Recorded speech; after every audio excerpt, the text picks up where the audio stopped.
President Donald Trump's visit to the Israeli Knesset on Monday, October 13, 2025, to meet with the families of the recently freed Israeli hostages, was a highly symbolic and emotionally charged moment following the successful implementation of the first phase of a U.S.-brokered ceasefire deal.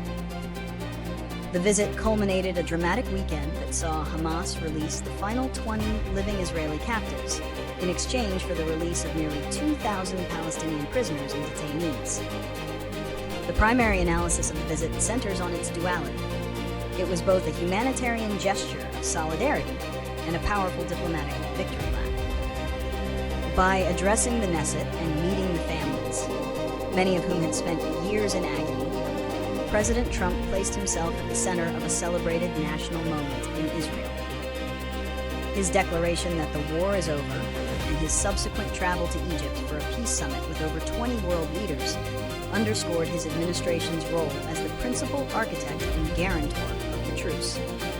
The Knesset, in turn, treated him as a hero, reinforcing the political narrative of successful U.S.-Israeli cooperation in ending the conflict and bringing the hostages home. Reasons and immediate consequences. The immediate reasons for Trump's visit were primarily political and diplomatic. He sought to solidify the fragile ceasefire by lending the weight of the American presidency to the agreement and encouraging regional leaders, including Egyptian President Abdel Fattah el-Sisi, to commit to the peace process. For Israel, the visit served to acknowledge the pain and resilience of the affected families and to celebrate what was undeniably a triumph of their war aims, the return of their living citizens. The immediate consequences were profound and visible. Emotional relief and national jubilation. The televised reunification of the 20 hostages with their families sparked massive spontaneous celebrations across Israel, particularly in Hostages Square in Tel Aviv, providing immense relief after years of anguish. Humanitarian surge. The ceasefire immediately facilitated a surge in humanitarian aid, with hundreds of trucks carrying essential supplies, including cooking gas and food, entering the famine-stricken Gaza Strip. Diplomatic momentum. The peace summit in Sharm el-Sheikh, Egypt, convened immediately after the Knesset visit, established a framework for discussing the complex next phases, including Gaza's reconstruction and post-war governance. The signing of a joint declaration by key global players solidified the international commitment to the process. Political fallout. The agreement provided a significant political boost to President Trump on the world stage, who was widely credited with achieving what many had previously deemed impossible. It also brought Prime Minister Benjamin Netanyahu rare praise, despite underlying domestic criticism regarding the handling of the war's initial stages. Conversely, the release of high-profile Palestinian prisoners led to equally jubilant celebrations in the West Bank and Gaza, affirming their own narrative of resilience against detention. Long-term consequences and predictions. While the first phase, the exchange of living hostages for prisoners, was a success, the long-term consequences and the path forward remain highly complex and challenging. The most significant unresolved issue is the fate of the remaining 24 deceased Israeli hostages, whose bodies are still held by Hamas.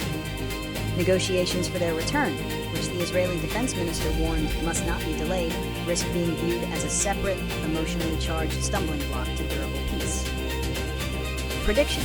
Phase 2 of the peace process, focusing on the permanent demilitarization of Hamas, Gaza's post-war governance and massive reconstruction, will be substantially more difficult and protracted than the initial ceasefire. We can anticipate the following challenges. Political stalemate over Gaza's future. Israel insists on the complete disarmament of Hamas, a demand the militant group has repeatedly rejected.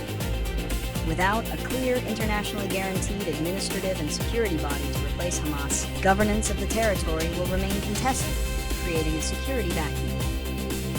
Reconstruction funding and oversight. While international aid is flowing, the cost and logistical complexity of rebuilding Gaza, much of which has been reduced to rubble, will be astronomical. Political disagreements over who controls this rebuilding process and how to prevent funds from reaching militant groups will cause delays. Ceasefire fragility. The war is over declaration is premature. The ceasefire relies on the continued adherence of both sides, but the underlying ideological and territorial disputes remain. Israel has reserved the right to resume military action if the agreement is violated or if its security concerns are not met, keeping the threat of renewed conflict high. Proposed solutions for durable peace. To translate this successful hostage exchange into a lasting and durable peace, the following solutions must be implemented, moving beyond temporary truces to address the core sources of instability. Establish a robust international security mechanism. An immediate priority must be the establishment of a multinational or Arab-led security force, backed by international mandates, to oversee security and prevent the rearmament of militant groups in Gaza. This force would operate as an interim authority until a stable, technocratic Palestinian administration can be established. Depoliticized Reconstruction Fund, a dedicated, transparent global fund managed by neutral bodies like the World Bank and UN agencies, should be established for Gaza's reconstruction. This fund must ensure that aid reaches the civilian population directly for housing, infrastructure, and healthcare, bypassing political actors. Define a clear political horizon. The U.S. and its allies must use the diplomatic momentum to push for a formal, time-bound commitment to a viable two-state solution framework.